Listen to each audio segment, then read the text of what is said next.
Types of inheritance. So what is inheritance? It's a genetic trait or characteristic that is passed on from a parent to the next generation of offspring. There are several different types of inheritance, and we're going to talk about a few of these, including Mendelian, incomplete dominance, codominance, sex-limited, sex-linked, polygenic, pleiotropy, and epigenetic. So the first one is Mendelian inheritance, and this is probably the one you are most familiar with, also known as dominant recessive traits. And this is the original pattern that was noted by Mendel when he was working with his pea plants. So the predominant thinking back in 1800s when Mendel was working on this was that an offspring's traits were a blend of the parent's traits, but Mendel did not find this. He did some experiments where he started crossing true-bred pea plants, true-bred meaning that over many generations the traits persisted, so Mendel concluded that they were pure for this trait. So for example, here you have two parents, they were crossed using paintbrushes, he'd have offspring, and then he could observe the offspring in these experiments. And he did many different experiments. One of the first ones was this. He took parents that both had different types of seeds. One of them had round seeds and one of them had wrinkled seeds. And he crossed them together, and he found that in the F1 generation, or the first filial generation, all of the phenotypes were round. So this was interesting because it indicated that the round trait must be masking the wrinkled trait. So Mendel then crossed the round seeds from this generation with each other and found that in the F2 generation, the wrinkled trait showed up again. In fact, 1/4 of the seeds were wrinkled and 3/4 of them were smooth. We call this the phenotypic ratio, 1 wrinkled to 3 smooth. And this is how he figured out the pattern of dominance. He found that there must be some dominant traits that mask other traits. So let's do the Punnett square to confirm this phenotypic ratio. So remember, when you do the Punnett square, you take the parent genotypes. Here we have big R, little r by big R, little r, and you write each parent, one parent across the top, and then one parent down the side, and then you fill in this square. So here you have big R, then big R, little r, and little r, little r. And so when you look at the phenotypic ratio, you find that all three of these show a round phenotype. So this is where you get 3 round, and then you get that 1 that would show the wrinkled phenotype. And it's important to note that when you write the phenotype ratio, you need to make sure that you indicate what trait it is, so 1 wrinkled to 3 round. And then when you look at the genotype ratio, you find that there is, this is where you're looking at the alleles themselves. So you find that there's 1 big R, or 2 big R, little r's, and 1 little r. And again, when you write the genotype ratio, you need to make sure you write the alleles with them. So in working with pea plants, Mendel was quite lucky because he worked with plants that had several different observable traits that just happened to be determined by 2 alleles. For Mendel, if one allele was dominant, the other was recessive. It's not always so clear-cut in genetics, but luckily for him, he worked with an organism that was relatively simple. Now, if Mendel were given a female white mouse and a male black mouse and asked what their offspring would look like, he would say that a certain percentage would be white and the others would be black. He wouldn't have considered that a cross between a black mouse and a white mouse might be a gray mouse. For Mendel, this phenotype of the offspring would always resemble at least one of the parents. In other words, Mendel was unaware of the concept of incomplete dominance. Incomplete dominance is where neither allele masks the other, so that there are 3 phenotypes. A good way to remember this is if you have black plus white equals gray. The trick is to recognize when you're dealing with a question involving incomplete dominance. So there are 2 steps to figuring this out. 1, you notice that the offspring is showing a 3rd phenotype. The parents each have 1 phenotype, and the offspring is different from this. And 2, you notice that the trait in the offspring is a mix or a blend of the parental traits. Now, codominance is another type of inheritance. Remember that co means together, so these alleles coexist or exist together.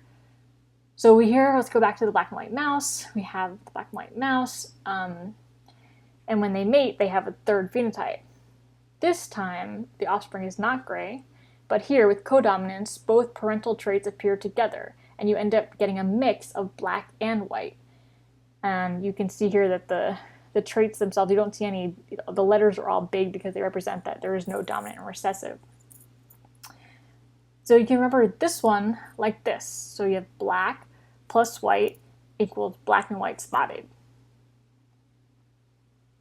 An example in real life is this of a cow with a roan fur. A cow can be red with all red hairs, white with all white hairs, or roan with having hairs that are red and white together. Another example of codominance is the human blood type.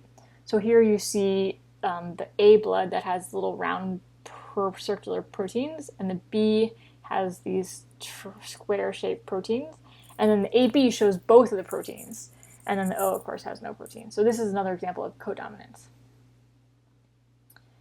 So another type of inheritance is sex-limited inheritance. This is not to be confused with sex-linked, which we will talk about in a minute. In sex-limited inheritance, the gene is present in both sexes, but only expressed in one, and it's turned off in the other. These genes are responsible for sexual dimorphism, where the male and female of a species look different. Or another way to say this is that there are phenotypic difference between the males and females. These differences may be in size, color, or behavior, or even morphology. And it turns out that both sexes have the same genes, but they're expressed differently. So, for example, male sea lions grow large and aggressive, and females stay smaller and less aggressive. Another example is that in some male beetles, they grow exaggerated mandibles, but females don't. So in contrast, sex-linked genes are genes found on the sex chromosomes themselves. And this is X and Y for mammals, but it's not always that case. It's Z and Y for birds. And in birds, another interesting note is that males are the homogametic sex, so males are the ZZ. Back to the XY paradigm that we're familiar with. For sex-linked genes, females can be homozygous or heterozygous for genes carried on the X chromosomes. So here you see the female is homozygous because it gets the yellow allele from both mother and father. And here the male is actually hemizygous, where only one allele is present. So the most common type of sex-linked inheritance involves the genes on the X chromosome, which behave more or less as recessives. Females having two X chromosomes have a good chance of having the normal gene on one of the two. Males, however, have only one copy of the X chromosome, and there's no normal gene to counter a defective X. So here's an example of a sex-linked trait. Tortoiseshell cats. In cats, one of several genes controlling fur color is located on the X chromosome. The gene has two versions, or alleles. One form of the gene codes for an orange fur, which we'll note as X big B, and the other form codes for black fur, which we'll note as X little b. Only one of these is ever expressed, so the options for the male genotype would be either X big B, which is orange, or X little b, which is black. And for females, you have different possibilities. You have both of them, which would be orange, both of them, which would be black, or then have the heterozygous, we have one black and one orange. At a certain point in embryonic development of every female mammal, including cats, one of the two X chromosomes in each cell inactivates by supercoiling into a structure known as the Barr body. And here you can see that inactivation where it shows up as a chromosome turning into kind of this U thing. And so this process leaves one active X chromosome in each cell of the female embryo, and only the alleles on the active X chromosome are expressed. So a heterozygous cat will be a patchwork of these two types of cells. Now, because this, it's called lionization, where the X chromosomes are inactivated, this takes place relatively early in development. And so all the cells descended from that cell with a particular X chromosome inactivated will also have that same X chromosome inactivated. So that means that all the skin tissues that arise from a cell, like the left one, will express black fur, and all the skin tissue that arises from the cell, like the right one, will express orange fur. So here is how it all goes down. You have males, they're going to get one of these alleles, so they'll be, if it gets the orange one, it'll be orange. If it gets the black one, it will be black.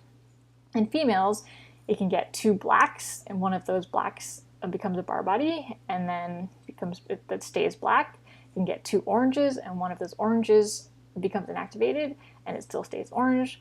Or if you have the heterozygote, you can have the inactive ones be either chromosome, and so you get a patchwork of orange and black. All right, so moving on to polygenic inheritance. So this is where you have one trait and then many genes are involved in this trait. So an example of this would be something like skin color. So here you can see a map of indigenous skin colors, and you can see that there's a continuum from dark to light. It is known that at least 3 or 4 genes control skin color, and so for each of these genes, dark pigment has incomplete dominance over light. So you get this end up with a blending of color. Other examples of polygenic traits are things like height or eye color, and the frequencies of this trait can be described by a normal curve, where the highest frequencies of that phenotype are in the middle, and there are fewer numbers of extreme phenotypes. Pleiotropy is the opposite of this. This is where we have one gene that influences many traits. So an example of this is the fizzle chicken fizzle, I'd like to say, where there is a deformity in the gene and the feathers curl outward rather than lying flat against the body. So this is not the only trait that is affected by this gene, however.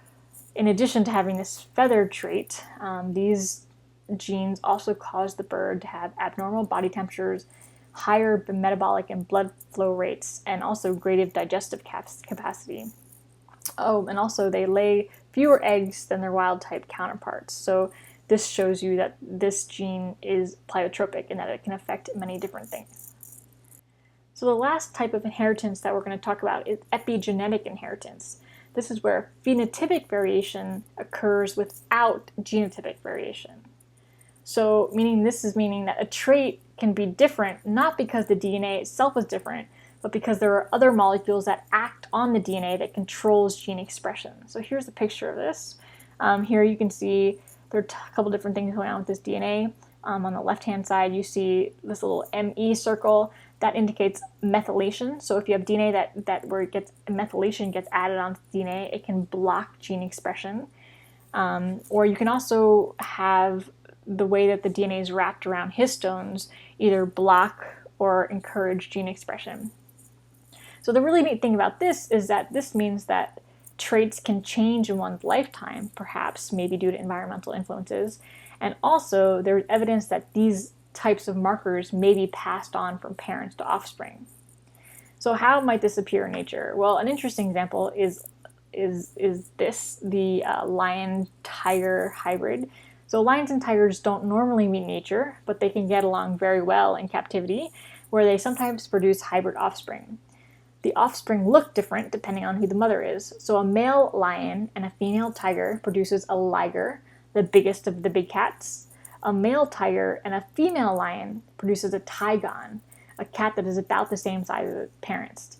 The difference in size and appearance between ligers and tigons is due to the silencing of some of their parental genes through methylation. So, we went over all these types of inheritance, but when we start doing problem sets that involve genetic crosses, we will likely focus just on these 3. Mendelian inheritance, which is that dominant recessive, also incomplete dominance, where we have black plus white equals gray, and sex-linked inheritance, where a trait is on the sex chromosome.